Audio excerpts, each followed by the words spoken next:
Hello guys, this is MJ Global View Vlog. So, today's video, ako po ay kakain ng aking lunch, ng aking nilutong molokia soup. So, yan po guys, tayo po ay kumain, sabayan niyo po ako. At kainin na po natin itong saluyot, no, na ginawa kong soup. At, syempre, may kasama po yan, tinapay na kubos. Kaya, yan po guys, tara, sabayan niyo po ako na kumain. Sobrang masarap po itong molokia soup dahil bukod sa gulay na siya, masustansya pa talaga po ang saluyot. No? So, tara guys, ayan po, pinapakita ko po yung aking molokia soup, di ba? Sa mga hindi pa po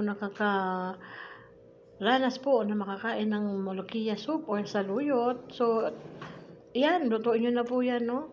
Dahon lang po yan ng saluyot na aking blend. And then, ginisa ko lang po sa sibuyas, bawang at kamatis. At yan na nga po, soup na po ang kinalabasan.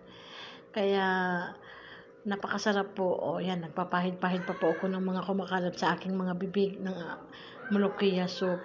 Kaya, tara guys, kain na po tayo. Sabayan niyo po ako ng pagkain ng aking lunch.